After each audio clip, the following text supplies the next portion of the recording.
Hi, global politics is getting interesting. അതായത് ട്രംപിന്റെ ലക്ഷ്യം എന്ന് പറയുന്നത് ഹോർമോസ്ട്രൈറ്റ് പിടിച്ചടക്കുക എന്നുള്ളതും ഹോർമോസ്ട്രൈറ്റ് പിടിച്ചടക്കിക്കൊണ്ട് ചൈനയ്ക്ക് മേൽ ഉപരോധം ഏർപ്പെടുത്തുക എന്നുള്ളതായിരുന്നു. എന്ന് വെച്ചാൽ ചൈന ഏറ്റവും കൂടുതലും എണ്ണ മേടിക്കുന്നത് ഇറാന്റെ കയ്യിൽ നിന്നാണ്.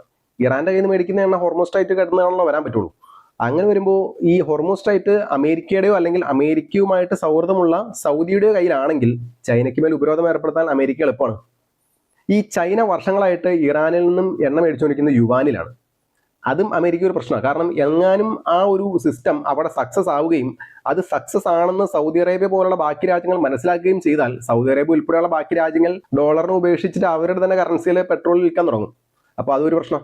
എന്ന് വെച്ചാൽ ആകെ മൊത്തം ടോട്ടൽ നോക്കിയാൽ പെട്രോ ഡോളർ സംരക്ഷിച്ച് നിർത്തുക എന്നുള്ളത് മാത്രമാണ് ഇപ്പോൾ അമേരിക്കയുടെ പ്രധാന ലക്ഷ്യം. കാരണം അമേരിക്കയുടെ കയ്യിൽ ഇപ്പോൾ ആവശ്യത്തിന് എണ്ണയുണ്ട്. 2008 ഷെൽ ഗ്യാസ് വിപ്ലവത്തിന് ശേഷം ഇഷ്ടംപോലെ എണ്ണ അമേരിക്ക സ്വന്തം നാട്ടിൽ തന്നെ കുഴിച്ചെടുക്കുന്നുണ്ട്. ആകെ ഇപ്പം മിഡിൽ ഈസ്റ്റിൽ നിന്ന് 10% മാത്രമേ എണ്ണയെ അമേരിക്ക മേടിക്കുന്നുള്ളൂ. അപ്പോൾ ഹോർമോസ്ട്രൈറ്റ് പിടിച്ചിറക്കി കഴിഞ്ഞാൽ ചൈനയ്ക്ക് മേൽ ഉപരോധം ഏർപ്പെടുത്താൻ എളുപ്പമായി. അത് മാത്രമല്ല, ഇനി ഡോളറിലല്ലാതെ വേറെ ഏതെങ്കിലും കറൻസിയിൽ കച്ചവടം ചെയ്യുന്നവരുണ്ടെങ്കിൽ അവരൊന്ന് പേടിപ്പിച്ച് നിർത്താം.